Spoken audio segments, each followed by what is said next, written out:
Okay, welcome to the BILLWARDLIFE podcast, the Udrcast. We're doing social impact series, and today I have my good friend Rae-Dawn Whitney. Hi, Ray. Hi, how are you? I'm pretty good. Thanks for coming on. Ray and I used to work at Tsuut'ina Nation together. She was my boss, and we had a really good time working together, and we did a lot of good work together, and so we've stayed in touch. And how are things going in your world these days? What are you up to? Things are going pretty great. Ever since Healthy Living, I transferred over to Child and Family Services. And so right now I'm a post-majority support supervisor.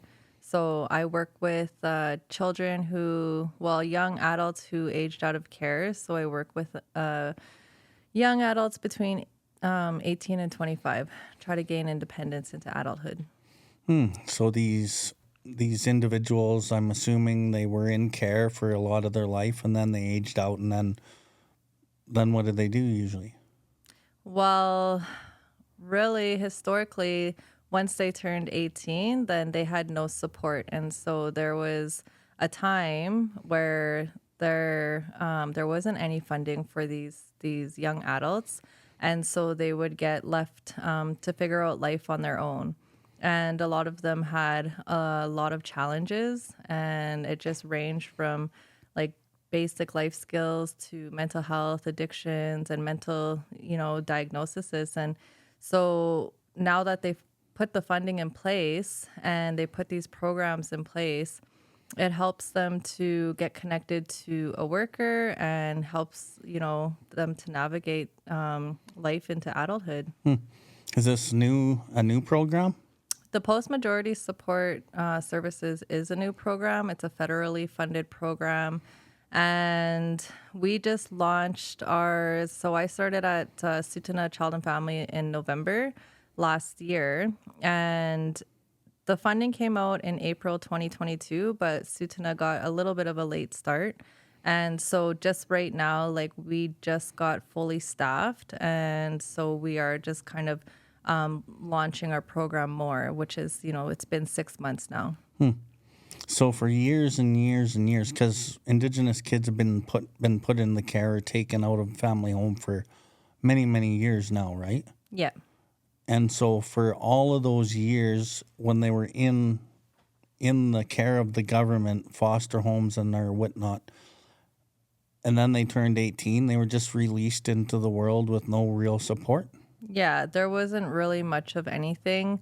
If they were in the care of the government, like they would offer them kind of soft supports, but like that connection back to their nation, back to their families, like all of that was pretty much gone. And so a lot of the people, they felt lost in their identity and they had trouble reconnecting back to who they were because, if they were raised off reserve their whole lives, it's pretty hard to reconnect back. So that's what we're trying to do. We're trying to reconnect them back, to who they are as Tsuut'ina people and to hopefully their families for reunification. So with some of these individuals, I'm not sure if you can answer this or not, but I'm sure you have a good idea. Because I know that when you and I worked together, we worked for the Healthy Living Department. And we worked directly with the community, helping them with whatever needs they had. A lot of them were drug and alcohol issues, but that wasn't the only issues. Maybe homelessness or whatever crisis they might have been going through. We tried to remove the obstacles and help them with whatever they needed. But so I know that you do know what the result is of some of this government throwing people out into the wild with no real support after they're 18. So what were some of the ramifications in years past of people being in care and then turning 18 and then being left, in a sense, to the wolves? Like what kind of things did they have to deal with, or what did they go through? Addictions, homelessness, like what are the common symptoms of a lot of our people when they're, giving up like that after 18? Well, I think you said it, right? Like the biggest and most common symptoms that we do see are homelessness and addictions. So people are ending up on the streets and are ending up, struggling. Like everybody we deal with and everybody we work with, they're all very complex. Like there is a lot of trauma. There's a lot of pain. There's homelessness and like social anxiety. There's the like sometimes like they're not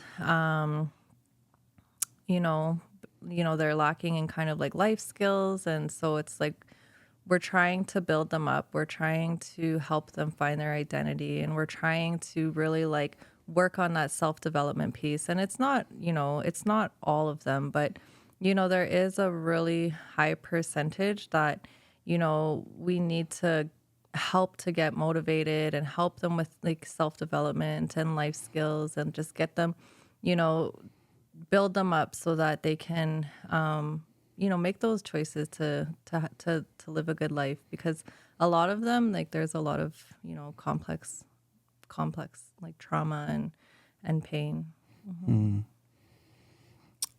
When these kids were being brought up in foster care, or as they are being brought up in foster care, are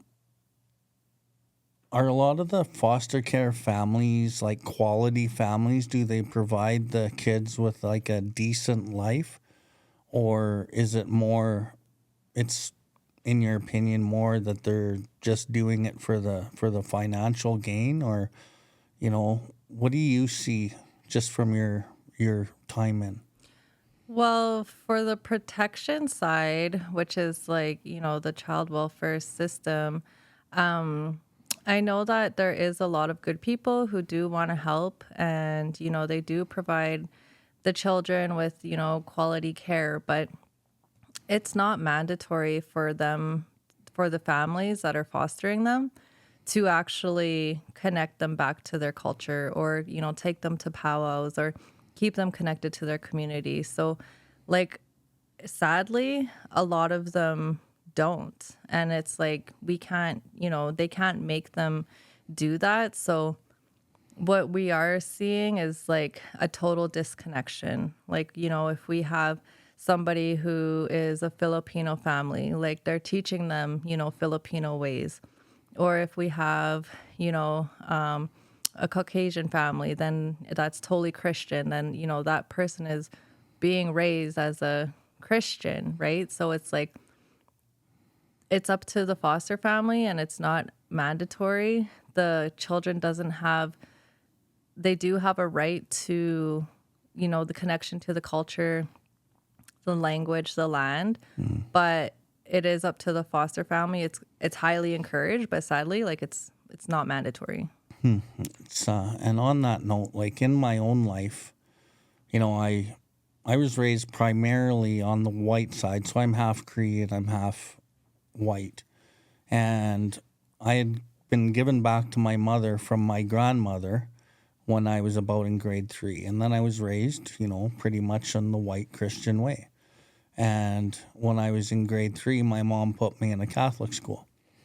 And so I just didn't have a choice. I just learned what I learned. And then I kind of grew up in this world, and I kind of saw what I saw, and I heard what I heard. And a lot of what I heard was a lot of prejudice against Indian people, First Nations people. And I also took on that prejudice. And I also, spent, right till grade 12 in Catholic school.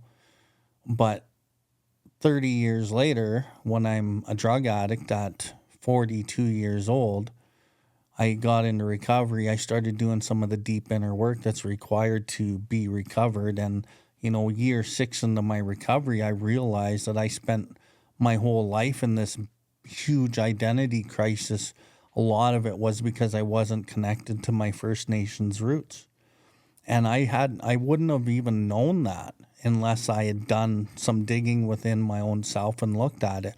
And now, fast forward till today, and I've worked with a lot of Indigenous people, and I see the exact same thing that you're saying in my life as I've worked with them. They've never been in touch with their roots and the core of who they are. And a lot of that core of who they are Indigenous people who have an Indigenous way of living and knowing and being, and there's a lot of components that come along with that, but there's that huge, you said the word disconnect, right? So, I'm really happy that you said that. So I'm going to kind of go back a ways into your life a little bit. How were you raised? Were you raised like in a good family, like mom and dad, and all the great gifts of a perfect family? What was your upbringing like? No, like for myself, there was that intergenerational trauma. Like my grandma, both my grannies, they went to residential school. My mom went to residential school. And so for me, I was raised in a family where there was alcoholism, domestic violence, and my mom left me at a very young age. And so had always had that feeling of abandonment. And there was just like a lot of trauma growing up for me. And, I experienced sexual abuse at a young age. And plus I wasn't raised like in the culture. So my grandmothers were both in residential school, and they were baptized, they were Catholic. And so my mom was Catholic and my dad. And so, but for some reason, like all my siblings got baptized, but I didn't get baptized for some reason. So that almost kind of left me like, okay, like I'm not, Catholic, I'm not baptized. I went to Catholic school, I experienced a lot of racism. And like for me inside, always felt like, what's wrong with me? Like something's wrong with me, whether it was like I didn't really love myself, didn't feel worthy, didn't feel like I belong. Like, my home life was always kind of like chaotic. So, for me, I had to like really develop survival skills at a young age. And like, even as I grew, into a teenager, like that's when I started to cope with alcohol. I really believed like my core wound story was like, you're not good enough. You're not worthy. Like you don't deserve love. And so that's how I always kind of viewed myself. And I just drank and drank and did drugs and, and I was always like the problem child. And I dropped out of school at a young age and moved in with, a boyfriend and, left home, and I was bouncing around and like I was just so unstable, and I was just like going through so much pain. And even at that time, I didn't even understand what was going on. And, with my upbringing too, like I wasn't connected. Like I even have a tattoo like of a rosary, and I got that before I was connected to my Indigenous ways. And because I didn't know whether, I was a Catholic or if I should believe in God or Jesus or if I should believe in Creator, I didn't know. And it was so confusing to me. And, I had nothing against religion, but like a lot of things did not sit right, within, the Catholic, faith.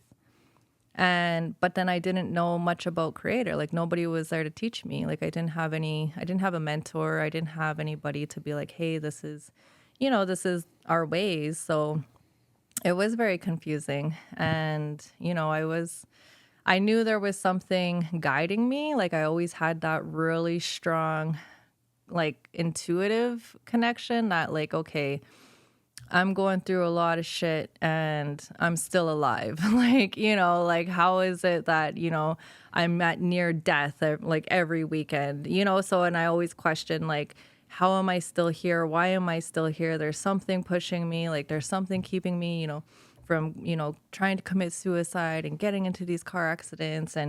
And like, I always just felt like there was like some kind of force watching me, but I didn't really tap into that, through all of that. And you had mentioned something about not fitting in with the Christianity, Yeah. not fitting in with your Indigenous culture, Yeah. and really didn't have a good family structure to even fit in with a family. Yeah. So where along your journey did you find where you fit in, kinda? Did you ever? Is that what alcohol did? Did it allow you to feel like you had fit in, or? I mean, yeah, like I knew I could always depend on, My youth, and it was like that's the only life I ever known was the chaos, right? It was the insanity. That's the only life I ever known. So obviously that's what I felt like, that was my destiny. Like I kind of, stayed there for a long time because yeah, it was comfortable. Like everybody thought, oh, she's just, you know, partying and life is all great, but it was like, no, I was in a really dark place, like, and I wanted to get out, but sometimes I just felt like, I didn't know how, or I felt like I did not know what was wrong with me, and I just kept, self-medicating. And yeah, I was stuck like that for, you know I think of my abuse when it happened when I was 13, and that was like so significant that, I carried that pain and that story all the way until I sobered up when I was 31. So, like, you look at that 17 years of just feeling and thinking I'm not good enough, and like how many of our people are carrying that story right now? Mm-hmm. Like, are they going to carry it for their whole lives? Is there a way we can help them, you know, change that story for them so that they can move forward and know that, their trauma doesn't have to hold them back. That story can change. So you got sober at 31. Yeah. How did you get sober, and what did you do for your sobriety? Like, what type of work? Was it 12-step, or was it trauma based, or what did you do to get sober? So I attended a community day program like out in Tsuut'ina. And it was through Healthy Living. And during that program, they offered Mending Broken Hearts. So it was a grief and loss program. And, that kind of just really opened my eyes and was like, oh, like I've never ever learned about grief. I don't even think I've even dealt with grief in a healthy way ever. So that was kind of like an eye opener. And then I got referred to a EMDR psychologist, and she helped me process like a lot of trauma through EMDR therapy. And during that time, I joined like community groups. So I joined a women's parenting sewing club, and like I found that that really helped me because we were around kids and families and we were sewing. And I was like, oh man, like this feels so awesome. Like, I'm just connected to this community. And, I started seeking out, my culture more. So I seen that they were having a naming ceremony. And so I went, and, me and my kids got Indian names. And after that, like, that's when I was like, I felt like, oh my gosh, like, my heart is starting to feel like, I'm starting to put all these pieces back together. And with my Indian name, like I started having dreams. And then with those dreams, like it just pushed me further and further, into different ceremonies. And then all of a sudden, like I'm connected to like a ceremony and a sun dance. And I'm just, feeling like this whole like burst of feelings and like this euphoria like I never felt before. Like, oh my God, like this is me. I've never experienced this. And, like I just felt almost whole and complete. Like this is who I am. And that disconnected feeling kind of started fizzling away. Wow, that's pretty wild. Yeah. Excuse me. So then you started following your Indigenous path. Yep. And as part of that Indigenous path, as you became an employee at the same program that you went through to get sober, then you became a facilitator in that program. Yeah. Working under somebody else, of course, to kind of get your feet wet and learn what was going on. And it almost seems like you were a natural at that type of work. Yeah. And what did you do in those first couple years to kind of sharpen the skills and sharpen the skills that you really, have grown into now? What were those early years? It was a lot of learning, a lot of really like asking questions and just soaking up, like, everybody's like just being teachable and like, learning from many mentors. Like I've had so many that I'm so grateful for. And like each part of my life like comes with another mentor, and like I'm always seeking that out. So it's like, there came a point in healthy living where I didn't have that, I didn't have that mentorship that I was looking for anymore. So it was like I prayed really hard, to, bring me to an environment and a place where, I can learn and grow and have somebody. So that's always been really important to me, because that's how I learn. I learn by, seeing, and I learn through experience, and I learn, if you show me how to do something, like I'll know for next time. So I'm like building up all these skills throughout the years just by learning off of, the people around me. And just like you, like I've learned so much from you, right? Like just from, sitting in our office, like, yeah, I was your supervisor, but you were like my life coach. Oh my God. That's comedy. And so in those early years, you're dealing with other people that had many of the same issues that you had grown up with. Yeah. So your experience has, you were able to use all your experience in a good way to help navigate these people onto a path of sobriety, authentic self, and into culture. And you've seen a lot of positive results from that, eh? Oh, yeah, for sure. So, like, I had a lot of the people, that I was working with, like, it was just an automatic trust, and not all the time, but they seen me in my community, like in my addiction. Like a lot of the people that I worked with, like they seen me at my lowest, or they heard the stories, they heard, Rae-Dawn used to, she was like smoking meth, smoking crack and drinking and blah, blah, blah. But look, like she's sober now. And it's like, how did you do it? Like, how did you get sober? Like, oh my gosh, I'm so like, I want that. Like, if you can do it, like, you are a freaking mess. Like, if you can do it, like, I know I can do it. And I used to talk to them like that too. And I was like, you know what? Like, this is where I was. And like, this is how I got there. And I know you can do it too. And just like, really letting them know, like, never give up on themselves. And it's like, always like going there, like, and never giving up on them, never judging people, and, never making them feel like they're a burden. You just continue to show up and, build that relationship. And a lot of the people I ended up working with, like, I consider them family now. Like, I consider them, my sisters, or their kids are calling me auntie. And, I'm still, checking in with them and like visiting them and like, making plans. So it kind of turned into like a personal relationship after so many years. Wow. And so all of your experience, and it didn't take long really for you to build their trust, because they knew that you were a disaster. Yeah. And that you are now endeavoring to help them. And that's what it takes, right? So that's very similar to me. And I worked at Tsuut'ina too. I didn't really know anyone when I worked there, when I first started there.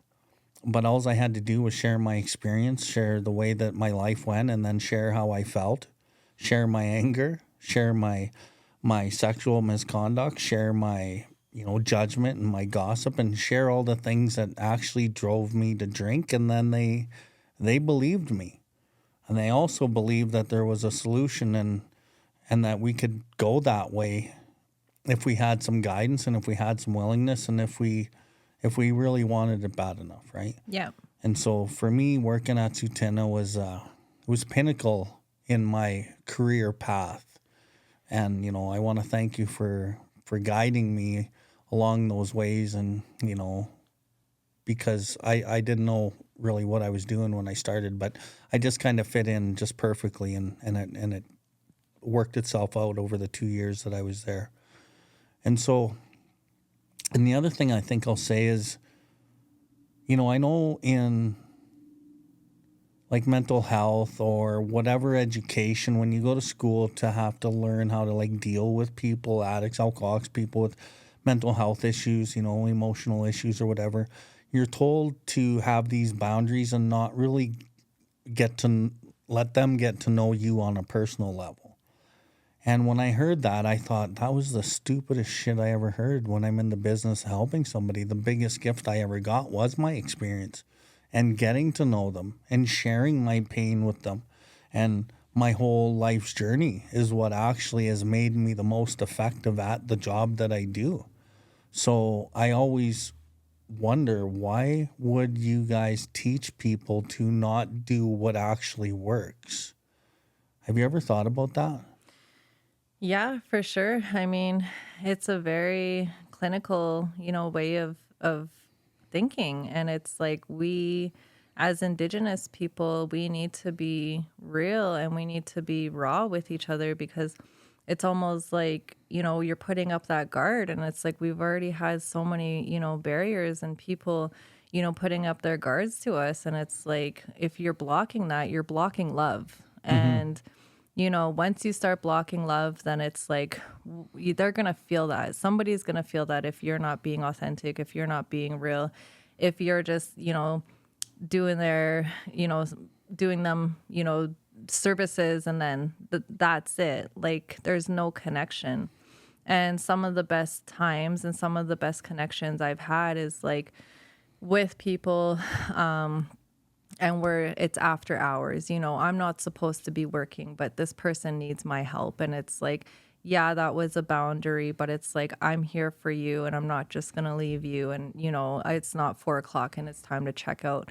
It's like, no, we're gonna, work together until, whatever is done, needs to be done is done. It almost boils down to two laws. You got your man law. We run on policies, procedure, timelines. It's 4:00. I'm out. Call me tomorrow at 8. And then we run on creator law, like spiritual law, which is like humanity. It's humane. It's like, giving love doesn't end giving love. Giving compassion and help doesn't end. And like, there's not a time limit on it.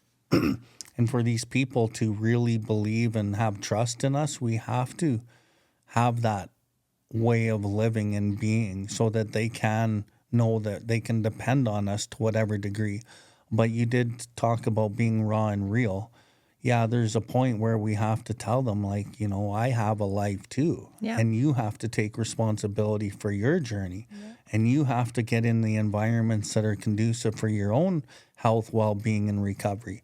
And I can't be God for you. Yeah. So, but there's a balance there, right? And I believe for me, it's an intuitive balance that I can get on an intuitive level, and I know when to do what I need to do. I know when to hold them. I know when to fold them. Yeah. And you work greatly like that, right? Yeah. Yeah. I try. And it is, like you said, it's a balance, because I know sometimes, like, I have been in at the point where like I did feel like overworked and burnt out, and like, and then I look back and I'm like, okay, like what's going on here? I have to make sure that, I am keeping some of that medicine for myself and not giving it out, and then, having nothing for myself or my children when I get home, because, I am very passionate about, working with the people, and sometimes like I just have to, sometimes that, I overwork myself in that area. So it is a balance for sure. I've had to learn hard lessons. Do you find that finding that balance? So I'm going to say it like this. A lot of people in this type of line of work, they get burnt out, right? There is burnout. And then there's other people in this line of work that seem like they can just do this and do this and do this, and they don't get burnt out maybe as often or as harshly or as deeply as other people. And on your journey, so for my journey, I find that I don't get burnt out a lot. I can go through phases, but as I'm in tune with like my creator and like my body tells me what I need to do. Like, for example, I was supposed to be at work at Drumheller Penitentiary today. And something told me, no, you stay home and you take care of things that you need to take care of. And don't force yourself to do what your body is telling you not to do. And so I made that decision last night. It was a simple decision. There's no guilt, no shame, because I know that that's what my body was telling me to do. So for you, was there anywhere on your journey where you went from like maybe forcing and prying your job and life to kind of work around you, and then to a place where you had more acceptance and it got easier?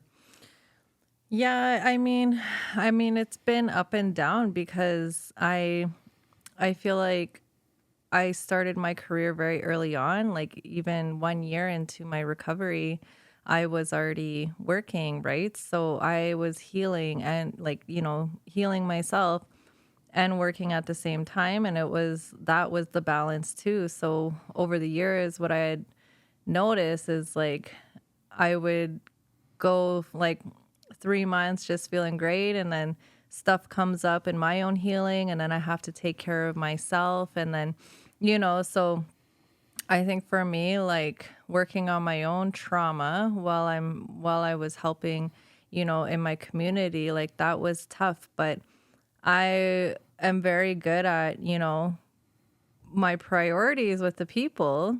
Sometimes I wasn't as good with myself. So like I feel like you're totally right. Like burnout is only created within ourselves, right? Like if we aren't taking care of ourselves, like that's nobody else's responsibility. Like my work can't burn me out. Like my employers can't burn me out. Like the only person that can really burn me out is me not taking care of myself. So I think, for myself being in recovery and doing all this work on myself and then helping with the people and then, with my children, then sometimes it can get overwhelming, right? But now I feel like I am still working on myself. And like what I've learned through my work is like my workaholicness is like it's rooted in trauma, like me as a kid being told I'm lazy, do this, do that, you're lazy. And then growing up and like having that inside me, and I'm like, you know what? I'm going to show you, like, I'm not fucking lazy, but without knowing it, you know what I mean? And it's just like, it comes out as like, okay, I got to do this and this. So then just to like uncover that. And then it's like, oh, like, I'm not lazy, like I don't have to do this. Like, and so it's really just so much growth, like just little things like that. You're just constantly learning and growing about yourself. And then, you're helping people do it at the same time. We'll get back to the podcast in a second. The opinions expressed on this podcast are solely of the guest sharing or myself. We have no affiliation with any 12-step or recovery program. And if you do like our work, please consider visiting BILLWARD.life and supporting what we do. Now back to the podcast. That's awesome. That's awesome. And so you had mentioned earlier that you had mentioned it, that, I'm not good enough and self-worth issues and all that kind of thing. So, which wasn't really that long ago, right? Like, how many years have you been sober now? 5? Yeah, 5 years. So It'll be 5. 6 this year. And you had bumped into the job in the workforce after a year. But prior to that, I'm going to say 2 years before, 7 years ago, you were in the depths of hell. Yeah. And you had no worth and you were hating life. And then to come along so quickly and do a lot of the work you've done, which in my opinion in recovery, you've really excelled and surpassed what most people will do and how much work they will put in. And you didn't settle just for sobriety. You wanted to change. And that's the key to the kingdom, in my opinion. You got to want to change and you got to continually do the work. And you know that your healing journey actually is never going to end. Yeah. It's a continual process. But going from this person with no self-worth into a job where self-worth is marginal, but at least you're working, which gives you a little bit of self-esteem. People are believing in you to the point where you're at now, running a full program, post-majority support program. You basically built a company within an organization, right? Because I know part of the story because we're friends, right? And you got this job and you had to build this like wing of a program and you didn't realize what it really was. And it was something pretty huge. and to be, my boss and be one of the leaders in healthy living and one of the most respected at the tables in the chief and council meetings or the wraparound meetings you and I would sit in. You always had like mad respect from people. And then moving into this new role at CFS, like people believe in you. And like I've personally told you many things that kind of you shook your head at and laughed, but I'm dead serious, right? I'm like, oh, they're probably grooming you to run this place. Oh, they're probably grooming you. Creators grooming you to be chief of Tsuut'ina and, whatever it is, right? Some of it we're joking, but some of it I'm not really joking either, Yeah. right? But for you to have like this thrust on you, but earned it the whole way, have you settled into this like comfortability of your own worth and what your skill set is and what you bring to the table? Have you settled into that? I mean, for the most part, I have because, I've learned like I have to believe in myself in order to get what, needs to be done.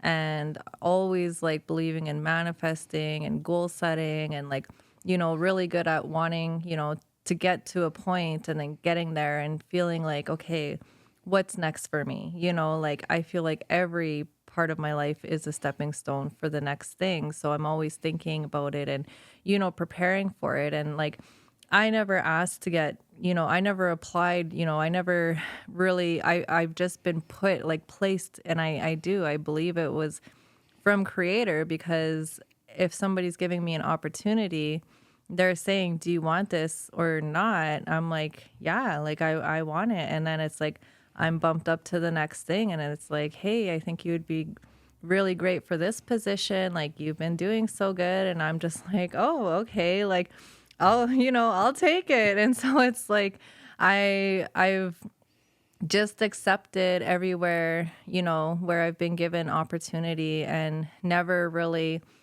questioned it to the point where, I ventured off and did something on my own. Like it's always been like, this is kind of, what's available for you. This is what we believe that you can do. And I'm like, okay, like, let's try it out. And so it's all from like, that experiential learning. Like now I have, 5 years of like recovery and 4 of those years are my work experience and then 2 of those years I went to Nietzsche and I got my addictions counseling and it's just throughout that time like I don't know if I ever really settled into like my self-worth because I'm always working on myself and those are the things that come up like I still have to I still do what is it called?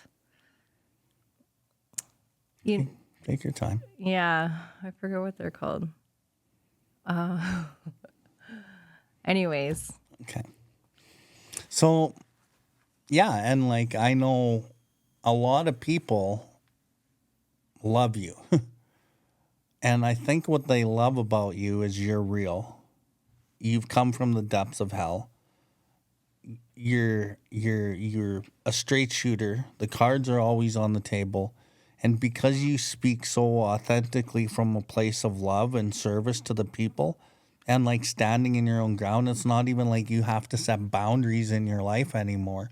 The boundaries that you set are based on love for yourself. So it's not even like you're like going around your life set, oh, I'm setting a boundary here, I'm setting a boundary here, I'm setting boundaries all over my place out of fear. No. You're not doing that. And that is like, that's a high vibration that people, they're drawn to, right? And people want that.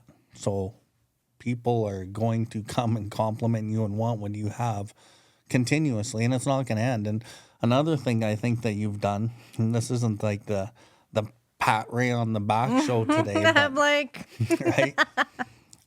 But you just walk with this like strength and you just do what you're supposed to do for a creator. And you and I had this chat one day and I had said to you, you have to step into that. And like, Some people get to a point where they know they're destined to like help, but then they don't take the step. And like, I really encourage you, like, step into that power.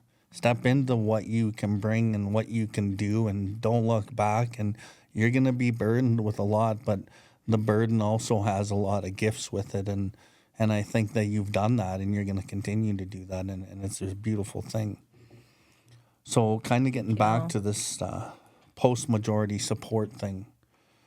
When you're working with the people, what's the biggest challenge with you're working with youth primarily? Yeah, 18 to 25, but like 16 to 17 is kind of them getting ready to transition.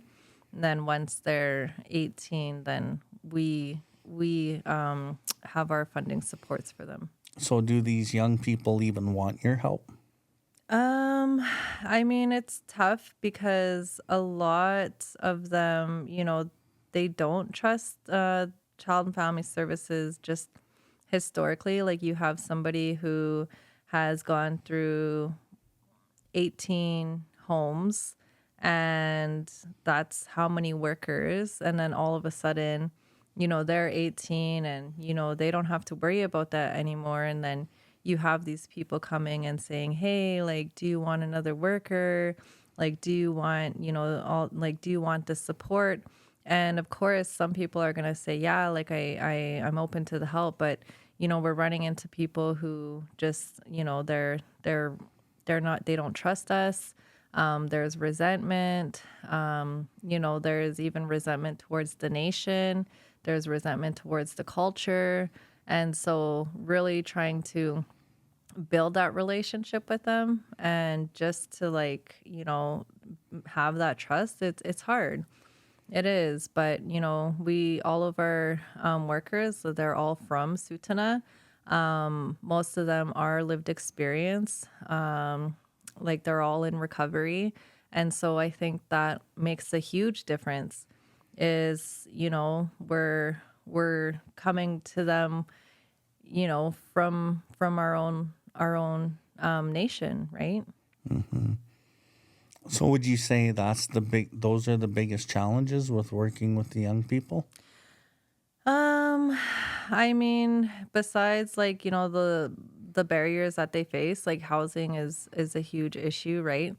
I feel like, there's not many people who are stable in their own house. A lot of them are living with family, couch surfing, or homeless, a high percentage is. And so it's like, how do you stabilize, somebody who, is really not physically stable? It's really tough. So flipping gears over to what are the biggest challenges with working in the environment of CFS staff and or chief and council and political? Well, switching from healthy living to child and family services and being able to build a team, like it's been amazing. It's been amazing, the difference. And so a lot of our staff that are hired, like they're from healthy living as well. So we all kind of already knew each other. We kind of all just moved over to child and family services and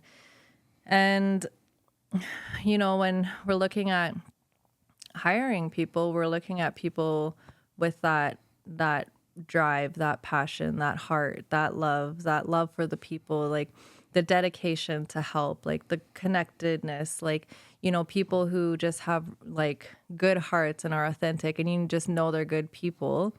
Those are the people that, we have on our team and, getting them to where they need to be with all of the training and, everything else. Like, that's what really matters for all our culture in our CFS environment.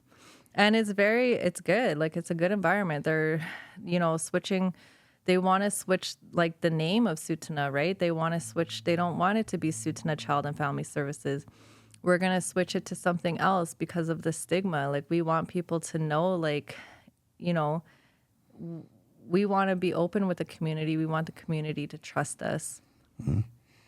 So no struggles with like chief and council and the politics up above you? So there is quite a few struggles. Like we are dealing with a lot of struggles that I think probably many nations are having. I know like there is funding struggles, like some of the funding dollars are going here, some of them are going there, and like it's been creating like division. So some of the struggles that we do see, there has been times where leadership is, fighting, and there's a division amongst the leadership, and then it creates a division among the managers, and then it creates a division among the programs, and it's not healthy, right? And it's like, how do we get over that? How do we, with all of the lateral violence, how do we come together so that, our people aren't suffering in the end? Yeah. Yeah, you're doing a good job. I think your whole crew over there, and I know your boss, and she's a pretty awesome lady. And I'm really happy you guys are doing what you're doing over there. One thing that I'd like to chat about, that I've been chatting about a lot lately, I've been doing conference speaker engagements around, various spots around Canada, and doing little talks here and there and meeting a bunch of different people. And primarily I'm speaking First Nations right now. And I know from, like right now I work at a couple First Nations. I just got another contract at another nation in BC actually last week to do the recovery mentorship program for a neighboring nation that I've been working for, or with, I would say with, for about a year now. And I worked at Tsuut'ina, and I've been contracted here and there, and I see the same thing.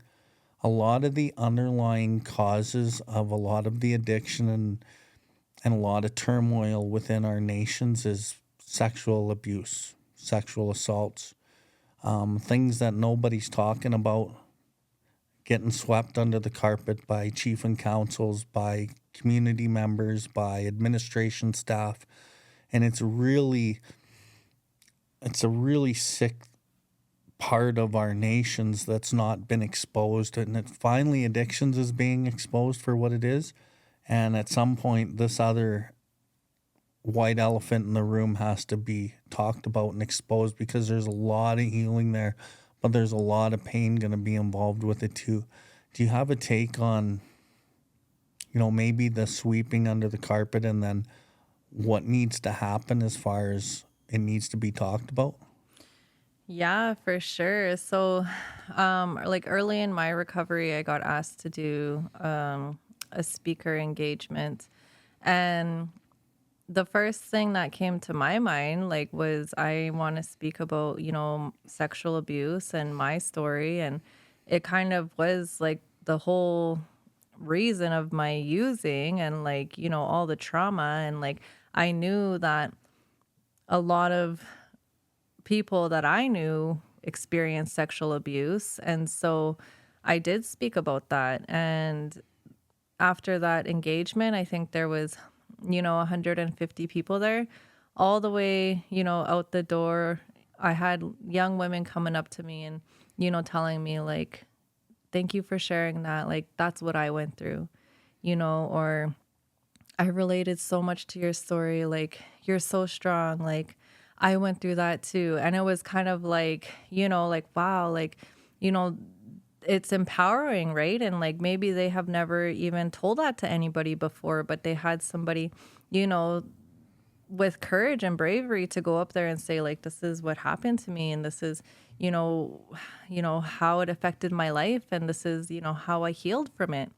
And so I had always said that, right? Like we were just, not just addictions worker, but like, we didn't do any of the programming or any of the education or awareness piece.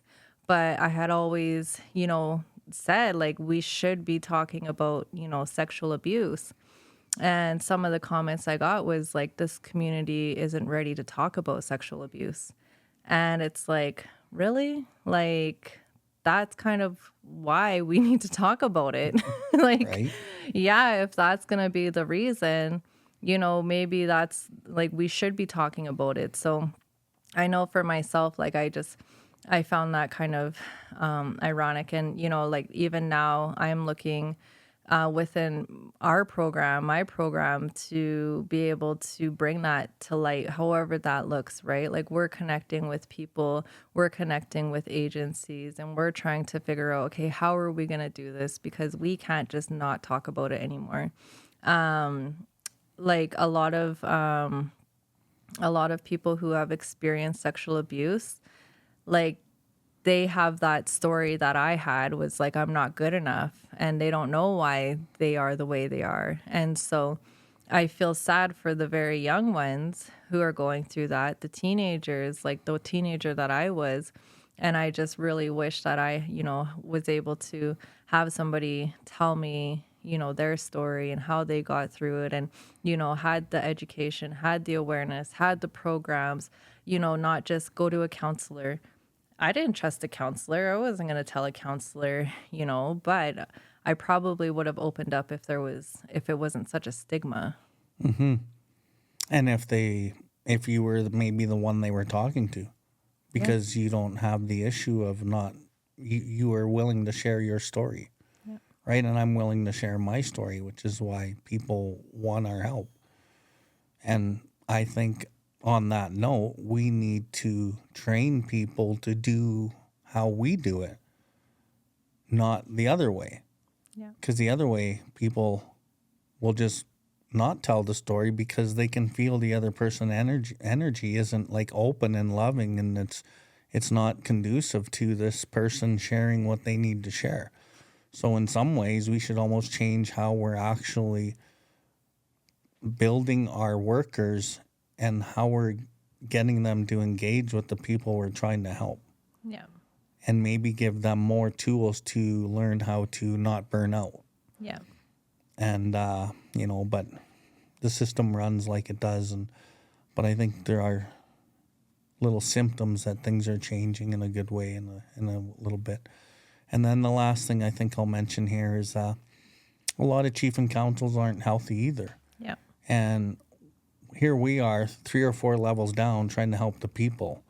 But the top people are not healthy, and it filters through the whole gamut of the nation, of the workers, of the administration staff, and makes it very difficult for us to do our job when the people above us in this hierarchy system, they're not healthy either. Yeah. So it's almost like some of these nations, you were just at a transformation program up north in BC. It's almost like these chief and council people should also be subject to mandatory programs like that. Yeah. Like maybe like the people we're trying to help. Okay, you want help, it's mandatory you go to treatment and detox. While for our chief and councils, maybe it's mandatory that you're free from drugs and alcohol and you go do a trauma course and do the things that we all need to do. Yeah. So that you're healthy, so that the people working under you can be as healthy as they can be, and you can spot it in them, and that everyone is working on the path of healing. Would you agree? Oh, 100%. Like I feel like there should be mandatory drug and alcohol testing, and it should be, not planned, and there should have those mandatory healing, team building, and, even within the chief and council, even within the departments, and having that, awareness and, stripping off all those layers, and, that would be amazing. There was actually, when I went to transformations, there was a chief there, and I didn't even know he was a chief until the last day. He never said, oh, I'm the chief of this reserve and blah, blah, blah. No, he was a very humble, wise man. And he said that he was going to bring his council to transformation. Beautiful. Yep. And it was amazing. And, so I do want to connect with him actually, like afterwards, and be like, hey, how did that go? Can we get some testimony here? Yeah, honestly, I was going to ask you after we're off the air if I can maybe get his contact and reach out to him, because those are the kind of people I want to know. Yeah. Oh, for sure. I'll give you a few from Transformations. Yeah. Beautiful. Yeah. Have you ever heard of Chief Tony Alexis? Yeah, I've heard of him. So he's doing some great things. I was mentioning it on a couple other interviews, but I have him on Facebook and I've read up on him, and then I have him on LinkedIn as well. But he's doing some pretty amazing things. I know that the chief and council, I'm pretty sure chief and council, I could be wrong on this, but I know the administration staff, they all have to do drug tests. So he's trying to get like everybody who is in the field of helping in their nation, sober. Yeah. And that's the way our people were, Yeah. right? And he's doing a great job to kind of bring back the old ways, but learn and doing it in a way where we're working with the world we have now too.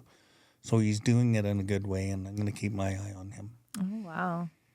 So I think that's about it for today, Ray. If you were to give a message, one message to maybe young ladies or men, but maybe primarily focus on the young ladies who might be listening or watching, Indigenous, non-Indigenous. If they're lost and they don't know where to go or what to do, or do you have any life advice or something that you could say to them that would maybe keep them going or point them in the right direction? I mean, I guess what I would have loved to hear as somebody who was really struggling was that I'm not all the things that I thought I was, and all of the negative things that I thought I was. And it all boils down to that negative stories that they're telling themselves, that they're not worthy, that they're not lovable, and that, they will never amount to anything.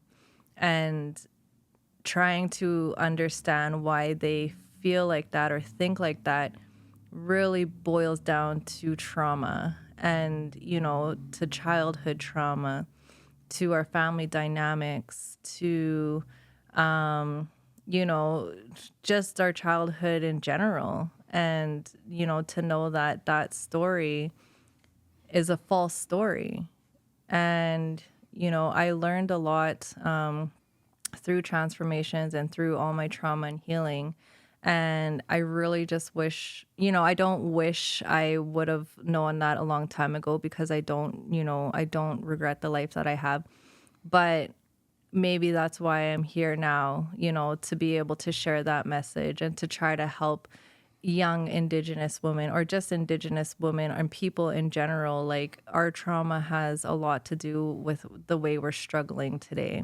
And it doesn't have to. We can change that story. We need to ask for help. We need to listen to podcasts and, go to treatment, go to these healing camps, ask your band to fund you to go to these, these things that are going to help you, because you never know, right? So, like, I would just say, you are loved, you are worthy, and never give up on yourself. Beautiful. Beautiful. Okay, Ray, I really, really thank you for coming and joining me today on this the Social Impact Podcast, where we're interviewing people who have dedicated their lives to improving Indigenous people's lives. And not only that, all people's lives. But as an Indigenous woman who's come a long way, I know you're going to help many, many more. And, I just have so much mad respect and love for you. And I'm so grateful that you came on here. So thanks for coming today. Awesome. Thank you, Bill. Love you. Love you too. Okay. Bye. Bye.